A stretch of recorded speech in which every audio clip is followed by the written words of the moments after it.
Muy buenas tardes. Estamos una vez más en nuestro ciclo de Vamos a Sumar, junto con el Territorio Digital, este ciclo de conversaciones que estamos gestando desde que empezó esta crisis sanitaria del COVID-19 y toda esta coyuntura compleja de nuestro país y del mundo. Como saben, y para quienes no nos conocen, lo repito, Vamos a Sumar es una iniciativa fundada por Techo y por Familia Vercomar hace 5 años, cumplimos 5 años en este 2020 tan particular, y decidimos retomar el contacto con varios de nuestros oradores y oradoras de eventos anteriores, con nuestros grandes sumadores y demás personas que forman parte de esta red. Y hoy tenemos una conversación muy especial y muy interesante con alguien que estuvo en el año 2017, en el Vamos a Sumar en Misiones, en Posadas, que nos vino a contar una experiencia desde su trabajo de médico en combinación con su fanatismo con la tecnología. Para quienes se acuerdan de esa charla, ya deben saber de quién estoy hablando. Quienes no lo recuerdan, vamos a presentar a un médico especialista en terapias intensivas y fan de la tecnología. Además, hoy es el coordinador de la terapia intensiva del Sanatorio Güemes y lo enganchamos justo en una semana de descanso, así que tenemos la posibilidad y el privilegio de poder conversar con él. Así que bienvenido, él es Diego Pereira. Bienvenido, Diego, ¿cómo estás? Gracias, ¿cómo andan todos? Gracias, Pablito. Bueno, acá estamos, listos para conversar y para a ver qué se puede hacer esto interesante y que les interese a todos y que lo disfruten, que la pasen lindo. Dale. Bueno, ante todo, gracias por dedicarle este rato. Sé que venís con un ritmo y casi cierto agotamiento de estar ahí en lo que se llama el frente de batalla. Vamos a situar la conversación en la primera semana de agosto de 2020. Esto es importante que quede asentado porque tiene mucho que ver con el contexto, la conversación que vamos a tener. Diego está en Buenos Aires, yo también estoy en Buenos Aires. En distintas provincias de Argentina esta situación de confinamiento, de cuarentena, está en distintas etapas. Nosotros acá en Buenos Aires estamos en las fases más cerradas en relación al resto del país, en algunas de las fases más cerradas.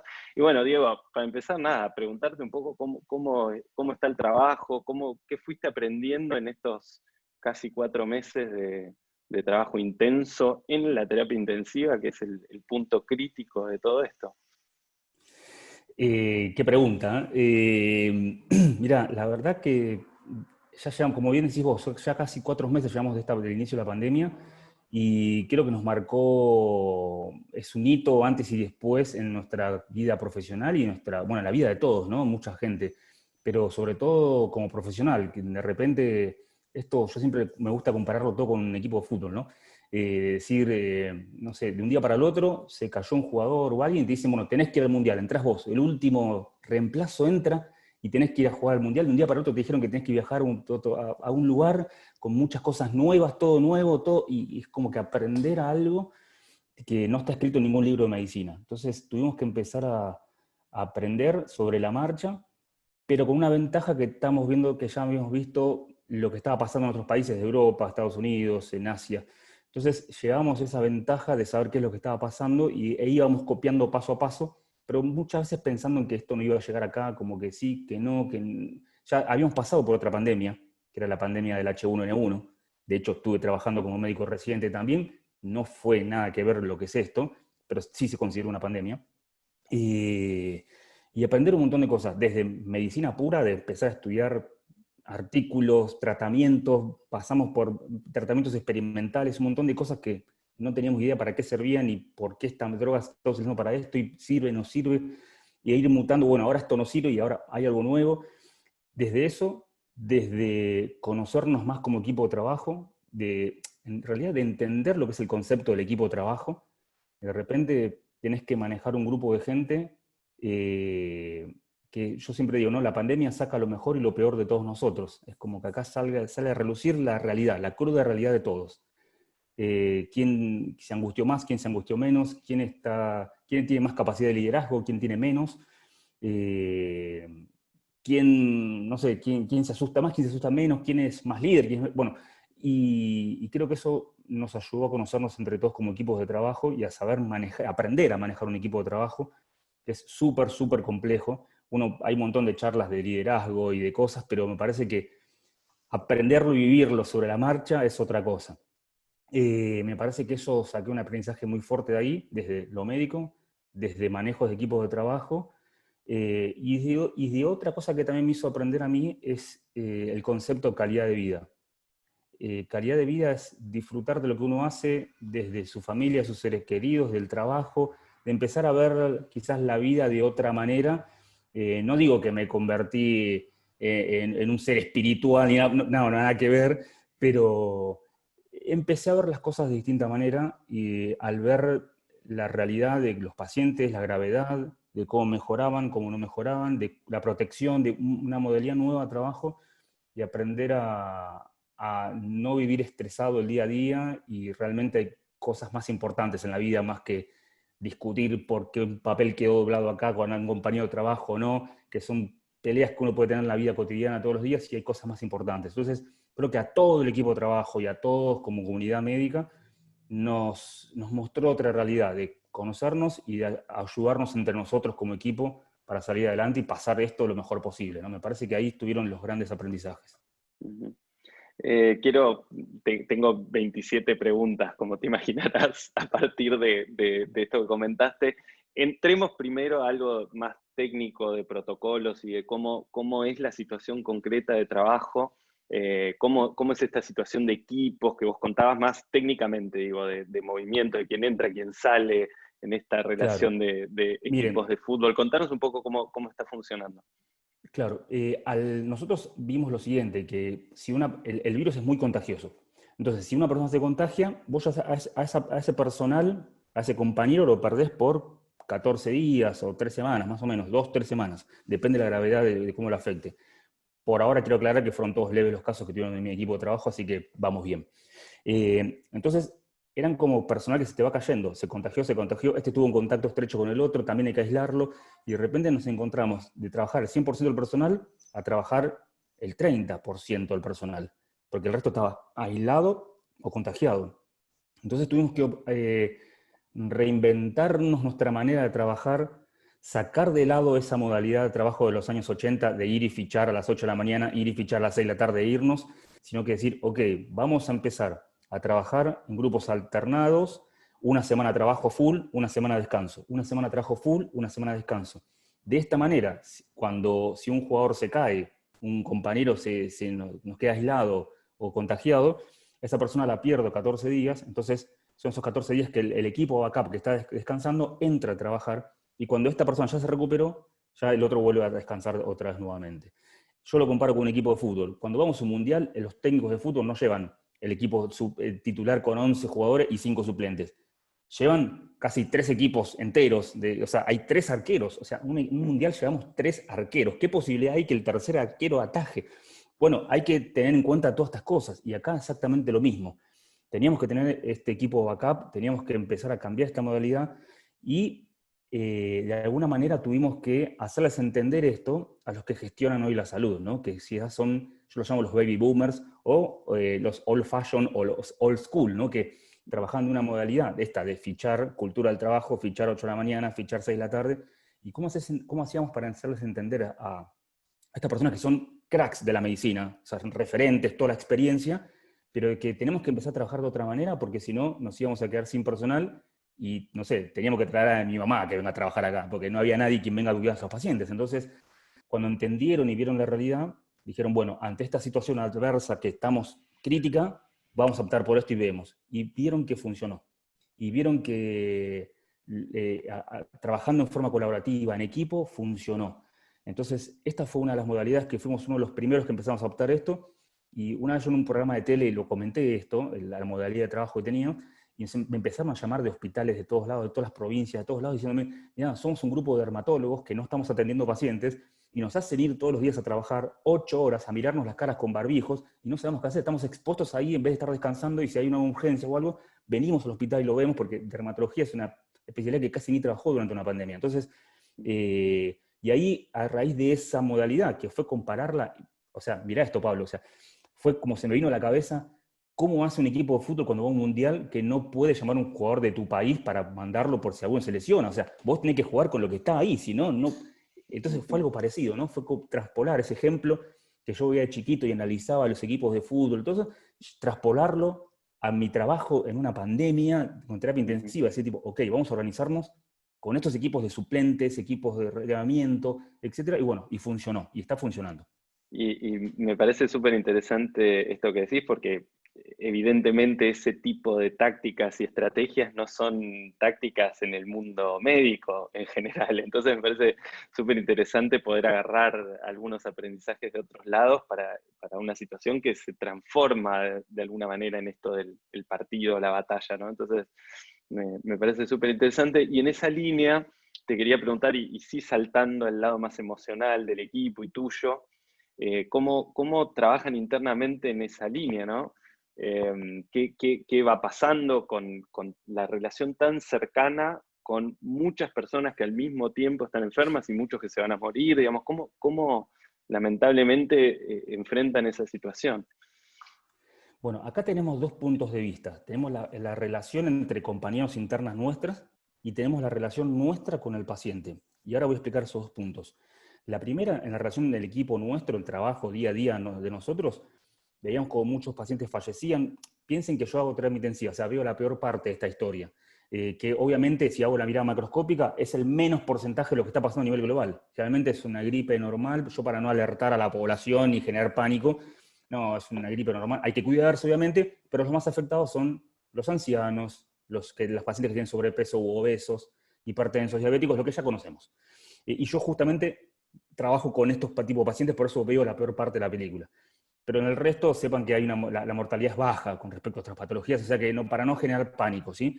Eso por un primer punto. Y nos encontramos con mis compañeros, ¿no? De ver que todos nuestros pacientes, que generalmente nosotros en terapia intensiva tenemos algo que intervenimos en lo que hagamos, tocamos un botón, te paso una droga, te aplico algo, cualquier maniobra que yo haga, veo respuesta instantánea, para bien o para mal, ¿no? Obviamente esto es autocrítica, o sea, no es que nosotros somos dioses que mejoramos todos los pacientes y se curan todos, no, o sea, somos seres humanos y tratamos de hacer lo mejor posible con todos, según las guías internacionales y un montón de cosas médicas contempladas. Entonces, yo veo un paciente que viene con una infección de lo que sea, le pongo antibióticos y a los 2 días ya veo que empieza a mejorar. Su laboratorio, su clínica, no deja de ser fiebre. Veo respuesta rápida en terapia intensiva. Y lo que me pasó con el coronavirus, a todo el equipo de trabajo, es que hacíamos lo que hacíamos y los efectos no se veían a corto plazo. Entonces yo empezaba el lunes a ver a ese paciente y el viernes, cuando me tenía que ir a mi casa, todo lo que hice es como que si no hubiese pasado nada. Y me iba con una angustia, y todos nos íbamos, compartíamos la misma angustia, porque es como que en nuestro trabajo no veíamos nada que pasaba. Pero después nos empezamos a dar cuenta que mi compañero que me reemplazó, que venía a la semana siguiente de que yo estaba descansando, él empezaba a ver efectos de las cosas que yo había empezado a hacer la semana anterior. Y me decía, che, Diego, vos la semana pasada le hiciste tal cosa, tal paciente. Sí, lo hice yo. Ah, bueno, porque ahora empezó a mejorar y empezó a hacer esto.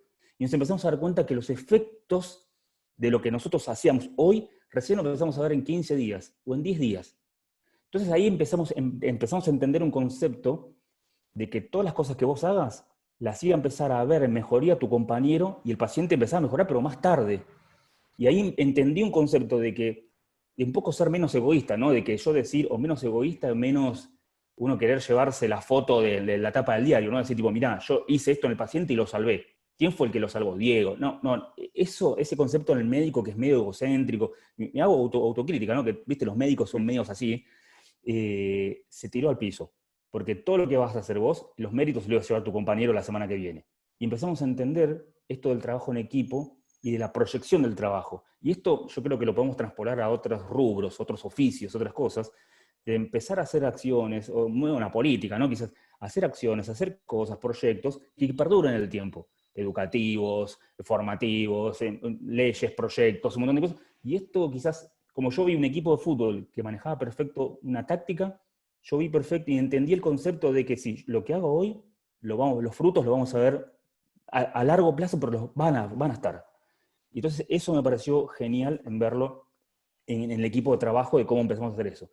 Obviamente, en todo lo que es salud mental en nuestro equipo de trabajo, vi de todo. gente angustiada, gente que lloraba, gente que se enojaba muy rápido. Yo tiraba un fósforo adentro de una oficina y explotaba.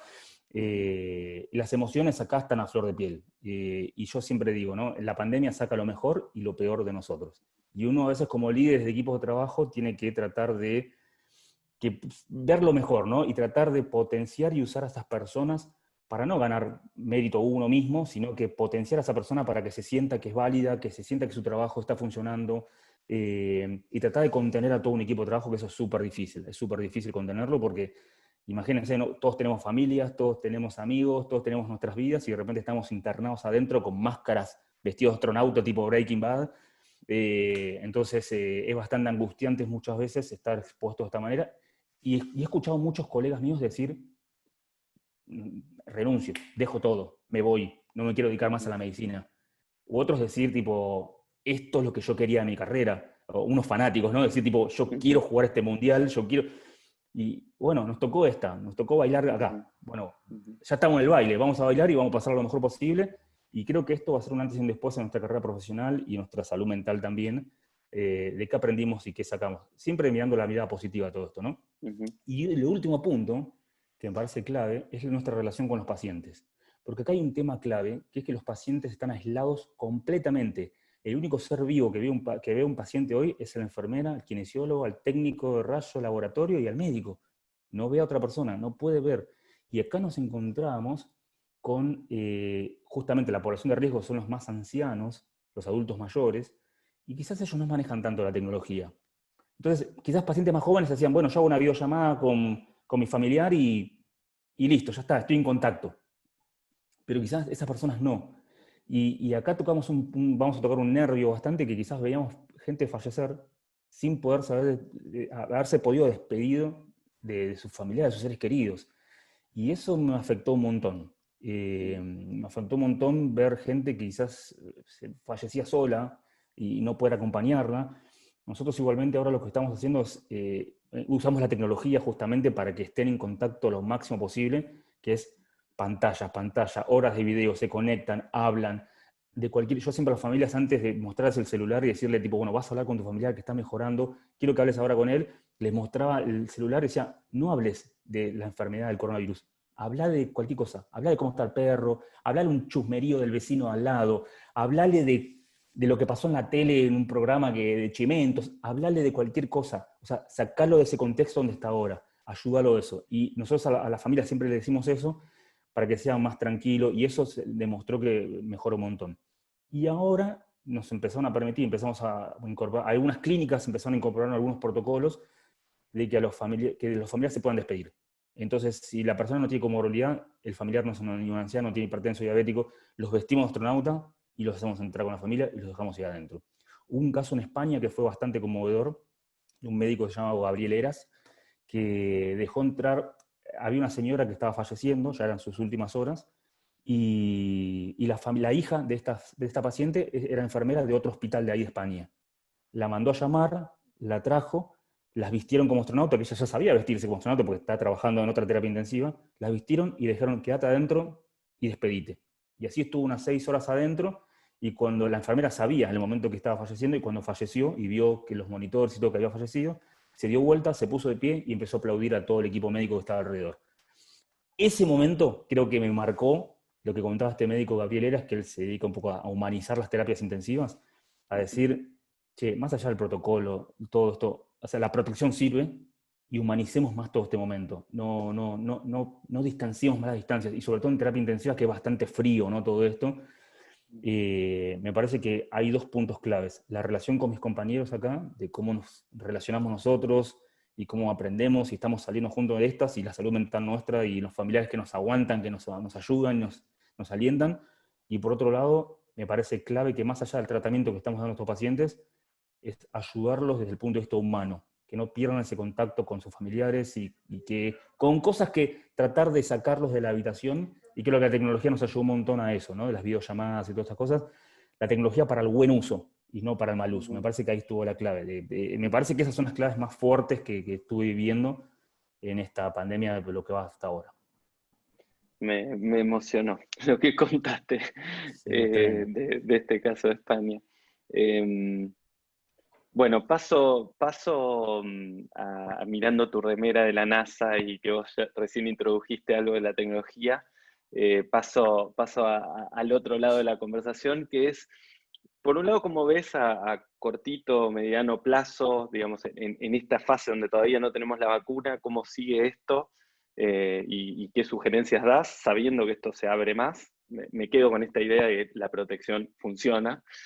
Entonces, nada, si tenés algo más para decir del cortito plazo, bienvenido. Y sí, ya con una mirada un poquito más larga y en términos de tu pasión y know-how y conocimiento sobre la tecnología, ¿qué cosas ves que se vienen? Bueno, mira, de corto plazo es tal cual lo que dijiste vos. La protección funciona, el distanciamiento social funciona, lavado de manos funciona. Ya lo sabemos todos, esto está súper, súper, súper repetido por todos lados, pero realmente funciona. Entonces, la cuarentena hay que abrirla. De hecho, muchas provincias ya está abierta. Pero creo que esto nos dejó un aprendizaje de acá al futuro en nuestras vidas. Es como hoy, antiguamente los que somos más grandes, tiramos un papel en la calle y seguimos caminando. Hoy un chico ve a alguien que tira un papel en el piso y dicen, estás ensuciando el mundo, te dicen los chicos. Entonces creo que con esto del distanciamiento, los barbijos y el lavado de manos, aprendimos y esto llegó para quedarse. Esto es fundamental y esto sepan que funciona. ¿Sí? No podemos juntar, nos podemos hablar, podemos hacer un montón de cosas distanciados y respetando bien toda la higiene, etc. Eso es a corto plazo, funciona. Y yo hace 100 días que estoy en una pandemia, con la protección funciona. ¿Okay? Eso punto uno. Y a futuro, bueno, les planteo el siguiente escenario. Imagínense que yo les digo, no sé cuándo van a ver esta charla, pero supongamos que hoy llegó la vacuna. Hoy, pum, agosto 2020, ¡pac!, tenemos la vacuna. ¿Cómo hacemos para llegar a la mayor cantidad de gente posible? O sea, ahora mi problema no es diseñar la vacuna, ya está la vacuna. Ahora es cómo hago para aplicársela a todo el mundo. Cuando tengo un grupo de gente que quizás es antivacuna o no les gusta la vacuna o no quieren, respetable. Cuando hay mucha gente que tiene dudas, no sabe, que sí, que no. Hay mucha gente que sí quiere, pero quizás no tiene acceso rápido a un sistema de salud que se la pueda ir ahora a sacar un turno por un celular e ir a aplicarse una vacuna. Que yo tengo que ir hasta el lugar para aplicar la vacuna. Y acá vamos a plantear y vamos a provocar un poco con todo esto que voy a comentar, pero es lo que se está haciendo. ¿Sí? Se han diseñado en el mundo vacunas como stickers. ¿Vieron los chicles? Cuando era chiquito comía un chicle y sacás el tatuaje que te lo pones con agua y los chicos se tatúan ese transfer de dibujito de un chicle. Bueno, hay vacunas hechas tipo transfer, vacunas chicles, que son dibujitos igual, ¿eh? Los chicos comen un caramelo, un chicle, se ponen y se están vacunando. Eso por absorción de la piel cutánea ya genera inmunización. Hay vacunas tipo spray que se ponen en la nariz como el spray nasal para cuando los que tienen sinusitis y cosas alérgicas, aspiran y ya se están vacunando. Y lo más loco de todo, lo que a mí me voló un poco la cabeza y al mismo tiempo me provocó bastante, son las vacunas en aerosol. ¿Vieron cuando uno tira el desodorante de ambiente en el ambiente? Bueno, un frasco así tipo el desodorante de ambiente o desinfectante que tiramos en nuestras casas, pero vacuna. O sea, yo, un grupo de 5 personas que vivimos en nuestra casa, aerosolizo, nos quedamos todos en la cena y nos estamos vacunando mientras que estamos comiendo. Una locura impensada, futurista. O imagínense si yo tendría que ir a una población, en pueblos nativos, y me voy al Chaco, al impenetrable. Y quizás a la gente no quiere que la pinchen, no quiere, tiene otras culturas, y podría entrar con un aerosol como hace la azafata adentro de una cabina de un avión cuando pasa a desinfectar. ¿Vieron cuando llegan a veces desinfectan? O esos camiones que pasan tirando desinfectando contra el mosquito, la Aedes aegypti, del dengue. Y entonces es como que no hay aerosol que te tira una nube o pasa un avión volando por una ciudad. ¿Vieron cuando hay un incendio forestal que pasa el avión tirando agua? Imagínense que esa agua es vacunas, pero aerosoles, ¿no? Agua, que yo lo aspiro. Entonces, ¿me estarían vacunando en contra de mi voluntad? ¿Quién da consentimiento de que hay que vacunarme así? No, pero yo, como salud pública, organismo, te digo, bueno, te vacuné a toda la población mundial. Pongo aviones que vuelen por todo el mundo y tiro, aerosolizo por todos lados la vacuna. Entro al subte, aerosoliza. Entro a un colectivo de larga distancia, entro a un local, al almacén a comprarme unas galletitas y cuando entro, tiro un spray de vacuna. Esto está planteado, está pactado, pero, o sea, ¿hasta dónde llega mi autonomía de poder decir que yo no quiero esto, no me aerosolices? Entonces acá entra en juego un montón de cosas bioéticas, ¿no? Que sí, que no, qué vamos a vacunar, qué no vamos a vacunar, teorías conspirativas, hay un montón de cosas que es apasionante todo este capítulo, pero el mensaje que les dejo es que el futuro ya está, llegó y ya se está planteando estas cosas, ¿no? De poder llegar rápidamente a una vacuna de estas maneras. Y sobre todo, otras cosas que se está estudiando desde el punto de vista de las neurociencias a futuro, es cómo tratar de llegar a la mayor población posible con mensajes efectivos para que la población pueda tomar conciencia de qué es lo que hay que hacer, lo que no hay que hacer para tratar de cuidarse, ¿no? ¿Cómo hago para llegar la tecnología a los ancianos? ¿Cómo hago para que los chicos entiendan que no hay que juntarse en una discoteca, en un boliche, todos juntos? ¿Cómo sería mi mensaje? Acá entra mucho también medio conspirativo todo esto y también de autonomía, ¿no? De cómo me insertan un mensaje político en el cerebro. Bueno, hay muchas estrategias y hay mucho de neurociencia todo esto, ¿no? Ni hablar de la tecnología, las redes sociales, habremos escuchado el caso de Facebook, de Cambridge Analytica, hay un montón de mensajes, entonces genera un poco de miedo todas estas cosas, pero yo siempre digo, estas cosas de neurociencias, estas cosas de tecnología, hay que usarlas para el buen uso y no para el mal uso. Cada uno, y siempre teniendo en cuenta que la persona sea capaz de decidir, mira, sí o no. Eso tenemos que tener en cuenta siempre. Nadie puede imponer absolutamente nada. Pero bueno, sepan que en el futuro se está estudiando estas cosas. Tecnologías en vacunas, tecnologías en cómo transmitir neurocientíficamente mensajes hacia todas las comunidades del mundo. Y otras cosas que también se están trabajando es en, bueno, todo esto de la telemedicina, de que si lo acepto o no lo acepto, si hago consultas médicas por internet o no, y hubieron varias encuestas en todos lados acá en Argentina que aproximadamente el 80% de la que ya usó telemedicina alguna vez, la volvería a usar.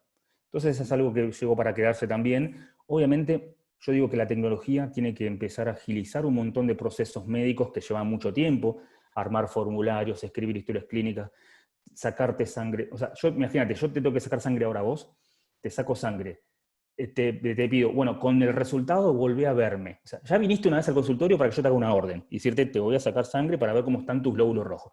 Ahora andás, sacate sangre. Vos vas, te tomás un colectivo, otro colectivo, te sacaste sangre.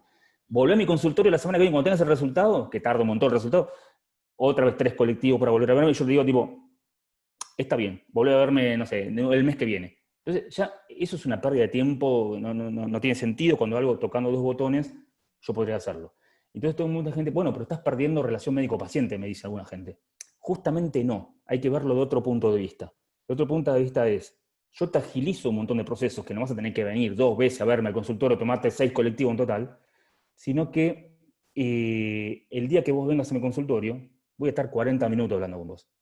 Porque todo ese tiempo que nos estamos ahorrando entre viaje, ida y vuelta, proceso, sacar, esperar un resultado, yo aprieto 2 botones, ya la tengo en mi pantalla, pero me quedé 40 minutos hablando con vos. Y me parece que hoy hay mucho, hay mucho de salud mental.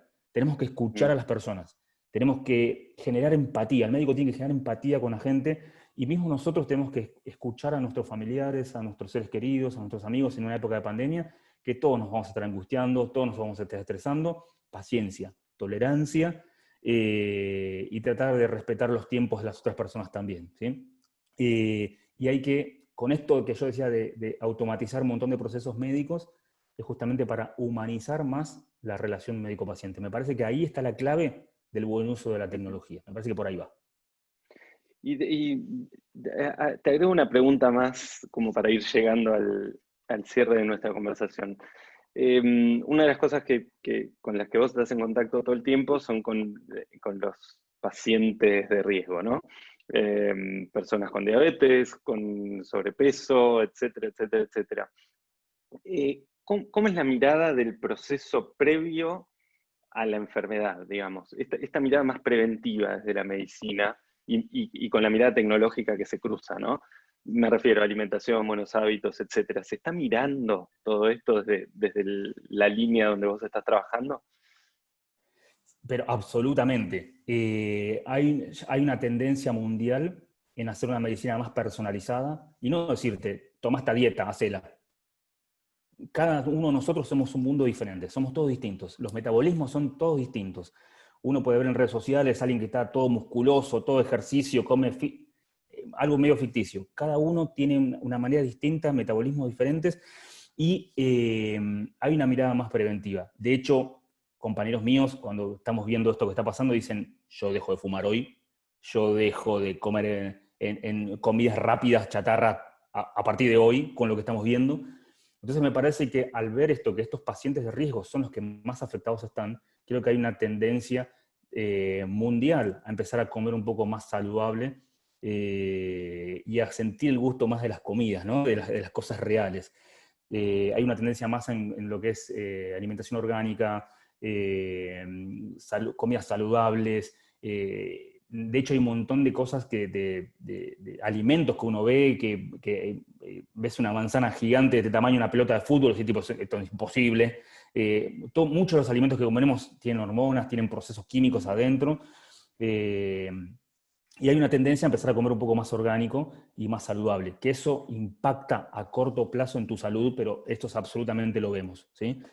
Como una persona quizás es mucho más saludable. No digo de bajar de peso y ser una figura de Instagram, no estoy diciendo eso, estoy diciendo, te cambia tu manera de dormir, o sea, cómo dormís, cómo ves la vida de una manera, cómo te alimentás.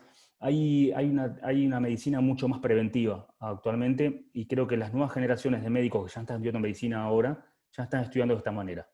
O sea, yo siempre digo lo mismo, ya está estudiando medicina el médico que nunca va a hacer una receta a mano. Eso desde ya con letra ilegible que agarramos la lapicera con el pliegue del codo y te escribimos una receta. Eso es número uno. Y número dos, ya se está viendo la medicina desde el punto de vista más de la prevención. Porque miren ahora con el coronavirus, una persona que quizás no desarrolló diabetes ni hipertensión, que son enfermedades prevenibles, o que no tiene sobrepeso, no le pasó nada. Se contagió y anduvo bien, fue una simple gripe y ya. Entonces, un llamado de atención tenemos en cuanto a la medicina, a la salud mundial, que es esto. Hay gente, y de hecho ya lo vimos con la pandemia del H1N1, que a ese grupo de pacientes les iba peor, sumado a las embarazadas. Que ahora las embarazadas vimos que no les hace mucho daño. Pero son un grupo de riesgo, obviamente. Pero no les hizo. En el H1 sí. En esta coronavirus vimos que solamente al que tiene sobrepeso, hipertensión, no estoy diciendo que a partir de ahora nos anotemos todo en plan de dieta, no. Empecemos a mirar la vida de otra manera, empecemos a tomar más saludable nuestra alimentación, a pensar un poco menos estresados, a bajar un poco las revoluciones. No digo que nos convirtamos en expertos en mindfulness, no estoy diciendo eso, pero calidad de vida. Me parece que todos, yo en terapia intensiva lo veo estos días. O sea, estoy con la muerte todos los días. Todos nacemos, vivimos y morimos. Nadie zafa de esa.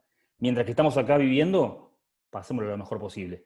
Y para nosotros, para nuestro grupo de amigos, nuestras familias, nuestros seres queridos, y les juro que les va a cambiar un poco la forma de ver las cosas, que al fin al día lo importante es sentirse bien con uno mismo, sentirse bien con los demás, tener una vida placentera y pasarla bien. Me parece que respetando a los demás, opiniones, decisiones, ¿sí? Muchas veces nos encontramos peleando con cosas que no tienen sentido lo que estamos peleando. Me parece que la cosa pasa por otro lado. Pero sí, la medicina tradicional está pensando en prevención y en estas cosas clave. Última pregunta, Diego. Imagínate que hoy tenés 18, 20, 20 y pocos años, estás empezando tu carrera de medicina o con tu vocación de servicio y de ayudar a las personas. Si estuvieses hoy en esa situación, ¿qué estarías eligiendo estudiar? ¿Dónde profundizarías? ¿Qué buscarías en términos de conocimiento? Mira, nunca me hicieron esta pregunta, muy buena. Volvería a elegir medicina, absolutamente, 100%, pero me gustaría que haya una especialidad relacionada con la tecnología, con la prevención, con lo saludable, con algo por este lado. ¿Sí? No digo el médico hippie, no estoy diciendo eso porque estoy hablando de tecnología, estoy hablando de algo que en medicina no hay, es materias que nos enseñen tecnología, no hay alguien que nos enseñe de innovación, no hay alguien que nos enseñe a pensar, bueno, de acá a 30 años qué pasará. Los docentes siguen dando clases como les enseñaron a ellos, cuando el docente tiene que dar clases como va a ser ese médico dentro de 10 años, ¿se entiende? O sea, tenemos que dar clases no como nos enseñaron a nosotros, sino como va a ser este médico al que vos le estás enseñando dentro de 10 años, con esas herramientas, esos skills preparados para ese momento. Así que me hubiese gustado que haya, si vuelvo mi tiempo atrás a los 18 años, me hubiese gustado que haya algo más relacionado con innovación, tecnología y un montón de cosas, pero esto me habla de que la vida va evolucionando y va mutando en el tiempo y me encontré y estoy viviendo esta transición de la tecnología. Yo creo que, siempre digo el mismo ejemplo, ya está estudiando medicina el próximo futuro ministro de salud. el próximo futuro presidente de la nación, que va a llegar a ser un millennial o un centennial. Imagínense cuando un millennial llega a ser ministro de salud o presidente, que ya tipo va a estar en una conferencia leyendo el celular así.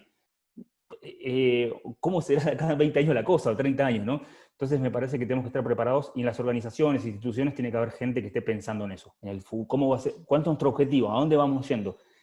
Hay alguien que tiene un departamento, un comité o algo que diga, bueno, proyecciones de acá a 20 años, ¿cómo nos preparamos para eso? Y empezar a trabajar para quizás uno no ver el resultado, sino que lo va a ver las generaciones que vienen atrás. Me parece que ahí está la clave para empezar a cambiar un poco la cosa, pero me parece que me hubiese gustado que nos enseñen más de esas cosas que fui aprendiendo con el tiempo, ¿no? Y que ahora yo trato a mis alumnos tratar de volcárselos y que lo vean, y es súper apasionante, me parece que es súper, súper apasionante ver esto y aprender de otros rubros también, ¿no? Yo escucho a gente de economistas, escucho a gente que hace administración de empresas, escucho a abogados, escucho a deportistas, escucho a todos, y la verdad que trato siempre de llevar ese ejemplo hacia la medicina. Me pasó con el equipo de fútbol, que me funcionó. Entonces, me parece que ahí está la clave del trabajo multidisciplinario. El médico no es solamente el médico rey de la medicina, no, no, no. Acá hay un equipo de trabajo y hay que escuchar a todos. Y como un grupo de asesor que asesora a un presidente, también tiene que ser un grupo multidisciplinario, ¿no? De economistas, de deportistas, de psicólogos, tiene que ser algo, me parece que la clave está en la diversidad y en poder escuchar a todos y en poder lograr esa empatía de ponerse en los zapatos del otro y ver a ver cómo se siente del otro lado. Me parece que si uno logra eso, la vida va a cambiar para todos en un montón de aspectos. Me parece que ahí está la clave y ese es el mensaje que me gustaría dejar para todos de ponerse en el lugar del otro, entender, y no solamente yo te aplico un antibiótico, te pongo un respirador, sino que me parece que la salud también pasa por acá y me parece que eso también es parte de nuestro trabajo y es clave en un montón de oficios y rubros. Diego, ¿dónde te encuentran? ¿Dónde te pueden seguir? ¿En Twitter? ¿En algún sitio? Sí, Si quienes te están escuchando. en cualquier red social que se les ocurra, es @Dr. Pereira con Y, como doctor Pereira, Dr. Pereira con Y, Twitter, Instagram, LinkedIn, TikTok, la que les guste, la que les guste. Estoy por ahí dando vueltas y se pueden contactar conmigo para lo que quieran y quizás poder dar una mano a quien lo necesite. Genial. Bueno, Diego, mil gracias. Ahí @doctor Pereira. Vamos a empezar a mirar un poco más tus. Yo en Twitter te leo, pero en el resto no miro tanto, así que voy a chusmear un poco más ahí alrededor. Bueno, Fantástico. así cerramos esta conversación con Diego. Diego, otra vez, gracias por este rato. Les recuerdo a quienes estén mirando que Vamos a Sumar nació hace 5 años, esta iniciativa fundada por Techu, por Familia Arcomat, que tiene el apoyo de la ONU en Argentina por estar difundiendo los 17 Objetivos de Desarrollo Sostenible. Y estamos replanteando el formato de nuestros eventos. Obviamente este año no vamos a hacer un evento en los teatros presenciales como solíamos hacer, pero algo vamos a hacer, algunas intervenciones vamos a hacer. Entonces, en esta etapa estamos invitando a que nos recomienden o que se postulen como oradores o oradoras para dar una charla Vamos a Sumar, así que quienes quieran pueden postularse www.vamosasumar.org, que ahí, así como Diego hace unos años estuvo en el escenario, pueden ser parte de esta comunidad de personas que han dado estas charlas cortas e inspiradoras para la comunidad. Así que dicho esto, cerramos nuestra conversación de hoy. Una vez más, Diego, muchas gracias. Pablo, sos un genio. Nos vemos la próxima.